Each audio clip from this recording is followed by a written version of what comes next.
ভাড়াটা আছে না তোমার কাছে? এটা তুমি এখানে কি করছো? না না বৌদি, তোমার সঙ্গে একটু কথা ছিল। হ্যাঁ বলো, তাড়াতাড়ি বলো। মনে হচ্ছে বৌদি, আমি না এই মাসেও ভাড়ার টাকাটা দিতে পারবো না। হিসাব করেছো কত মাস হয়ে গেল এ করে? 2 মাসেরই তো বাকি আছে। 2 মাসের বাকি আছে? আমি খাতা নিয়ে আসবো? 6 মাস ধরে টাকা দিতে পারছো না। বৌদি শুধু এই মাসেরটা ছেড়ে দাও না। না না না, আমি এত কনসিডার করতে পারবো না। তোমার দাদাকে আমি কি জবাব দেব? তুমি আমার কে হও?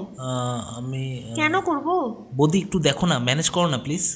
না না না, আমার দ্বারা হচ্ছে না। এটা দিয়ে আমার পার্লারের খরচাটা চলে, আর আমি এটা বন্ধ তো করতে পারবো না। তোমার দাদার থেকে কি চুরি করব? বৌদি আমার এসব কাছে চলবে না। ভাড়া দেওয়ার মতন টাকা নেই। এখন তুমি বলো আমি কি করব। তুমি বলো, তুমি কি করতে পারবে? আমি আর কি করতে পারি? আমি শুধু তোমাকে রিকোয়েস্টই করতে পারি। না না না, কিছু তো করতেই হবে। বৌদি ছেড়ে দাও না, অল্প টাকাই তো। 5,000 টাকা না যেমন তেমন অ্যামাউন্ট না যে আমি এমনি মাফ করে দেবো। বৌদি আমার কাছে কিছুই নেই তোমাকে দেওয়ার মতো। আচ্ছা, ঠিক জানো তোমার কাছে কিছুই নেই? না কিছুই তো নেই। পাক্কা? হ্যাঁ সত্যি তো।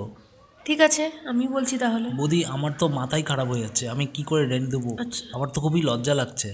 আচ্ছা, তাহলে আমি কিছু বের করে দিচ্ছি। ঠিক ঠিক আছে বৌদি, তুমি কিছু ব্যবস্থা করো এখন। এটা তো আছে, আর হাজব্যান্ড আসতে তো এখন অনেক দেরি।